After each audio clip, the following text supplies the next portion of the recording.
Welcome, Len. Welcome, Crystal. How are you? Thank you, Winder. I'm fine, thanks, Devinder. It's lovely to see you again. Thanks for having these round of conversations with us. And we've been talking about a lot of, multiple sections of Australian history around the period of last 200 plus years. Could you set us a bit more context on the involvement of, Indians and Sikhs in the Australian context? Well, it's hardly recognised, and we're trying to bring the contribution of Sikhs and Indians into the mainstream society, not just history, so it's picked up by everybody. It's general knowledge, and it should be, because the contribution is major, and it was impacted at the very early days. Australia wouldn't have survived without the supplying of food and animals in the 1790s to about 1810 in New South Wales. It was vital. And the communication, because it was quicker to communicate with India and the East India Trading Company, which was all powerful in those days, than to go to London. It was in season to get to India by sailing ship. In season was 6 weeks. Mm-hmm. To get to London could be 6 months. Mm-hmm. And everything they could get from Calcutta or Bombay. Mm-hmm. There were a few things, but the biggest problem with getting all their food supplies, that was okay. But pot and meat, they salted meat.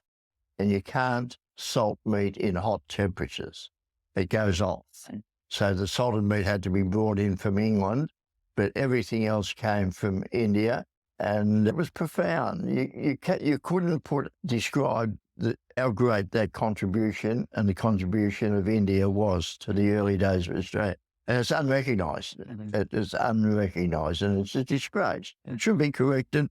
The people are loath to correct it because of more English hegemony and the fact that we're brought up to think that England was almighty in the developing of Australia, but 5% of all convicts couldn't speak English. There was Negroes and Chinamen on the first fleet. Mm-hmm. So it wasn't unusual for non-speaking and Asian people to come to Australia and to contribute to its development. And when you see the early land explorations and that sort of thing, you hear Burke and Wells, he was an Irishman, but you don't think of the German bloke. Oh, I forgot his name. He started the botanical gardens. Anyway, the ethnic groups were she's lost himself. That's right. Totally involved in the exploration. Mm-hmm. Even when the early explorers went out, they took Indians and Sikhs and Muslims with them, and they rode Indian camels. Mm-hmm. Never acknowledged. The Burke and Wells expedition, the greatest falls up, but it's also the most well-known exploration in Australia. There was started off with 3 Indians, and all the camels were Indian. Mm-hmm. No mention. Every one of the people on that exhibition come from different countries. Expedition.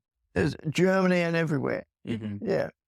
And so I get upset. I really do, because I love history, and history should be recorded accurately. And Australian history, unfortunately, hasn't been. And we're trying to correct it. And that's why, one of the reasons why we're hitting all these brick walls and can't get our message out.